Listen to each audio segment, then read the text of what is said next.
இப்போது 30% of 80 is equal to ஒரு some கொடுத்துட்டான். 30% ஆஃப் 80 இஸ் ஈக்குவல் டு, அப்போ ரொம்ப ஈஸி. அந்த நம்பர் 30 எழுதிருங்க. பர்சன்டேஜ் இருந்துச்சுன்னா டிவைடட் பை 100. ஆஃப்னா இன்ட்டு நம்ம போர்ட் மாஸில் பார்த்துருக்கோம். போர்ட் மாஸில் B for bracket next O means ஆஃப்னு பார்த்துருக்கோம். ஆஃப் இஸ் நத்திங் பட் மல்டிப்ளிகேஷன்றதையும் பார்த்துருக்கோம்.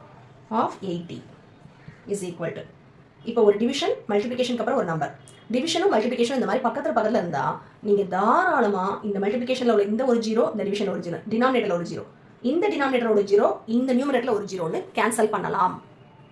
இங்கே மல்டிப்ளிகேஷன் இருந்தால் மட்டும்தான் இந்த டினாமினேட்டரில் என்ன நம்பர் வேல்யூ இருந்தாலும் இந்த நம்பரோட நம்ம கேன்சல் பண்ண முடியும். ஆக்சுவலாக இந்த இடத்துல ப்ளஸ் சிம்பல் இருந்தால், ப்ளஸ்ஸோ மைனஸோ இருந்தால் நீங்கள் கேன்சல் பண்ணவே கூடாது. ரொம்ப ரொம்ப இம்பார்ட்டன்ட். ஓகே ஸ்டூடெண்ட்ஸ், இப்போ கேன்சல் பண்ணப்போ நம்மள்ட்ட ரிமைனிங் இருக்கிறது என்ன? 3 and then 8. 3 8s are how much? 3 8s are 24 number.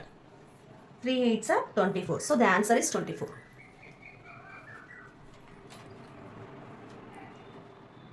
Clear students? 20% of 65 is equal to, இதே மாடல் தான். 20% of 65. அப்போ எப்படி எழுதலாம்? 20 divided by 100 இன்ட்டு பர்சன்டேஜுக்கு டிவைடட் பை 100 எழுதிட்டேன், ஆஃபுக்கு இன்ட்டு எழுதிட்டேன், இந்த 65 அப்படி எழுதிடுறேன். இங்கே மல்டிப்ளிகேஷன் தான் இருக்கா, நம்ம தாராளமாக இங்கே கேன்சல் பண்ணலாம், இதையும் கேன்சல் பண்ணலாம். எப்பவுமே ஒரு டினாமினேட்டரில் ஜீரோ இருந்துச்சுன்னா இந்த நியூமரேட்டர்லேயே ஜீரோ இருக்கான்னு பாருங்கள். ஃபஸ்ட்டு அதை கேன்சல் பண்ணுங்கள், ஏன்னா கேல்குலேஷன் ஈஸியாக இருக்கும் நமக்கு. நெக்ஸ்ட் இந்த நம்பர்லையும் கேன்சல் பண்ணலாம். இந்த 10 இதோட நியூமரேட்டர்லையும் கேன்சல் பண்ணலாம், 65லையும் கேன்சல் பண்ணலாம். ஏன்னா 10 5 மல்டிபிள்ஸில் எடுத்தோம்னா 65ல கேன்சல் பண்ணலாம். 10 2 மல்டிபிள்ஸில் எடுத்தோம்னா இந்த 2ல கேன்சல் பண்ணலாம். ஃபஸ்ட்டு எதை பண்ணலாம்? மேம் எப்பயுமே எதை பண்ண தெரியுமா? 65 தான்.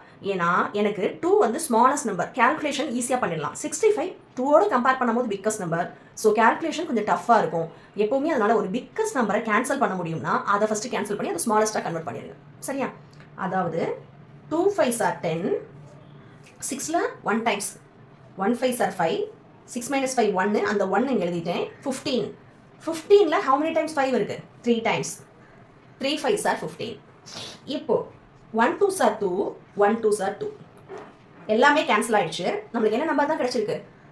இதுவும் ஒரு நியூமரேட்டர் தான். இந்த நியூமரேட்டர் 13 இருக்குது. So the answer is 13.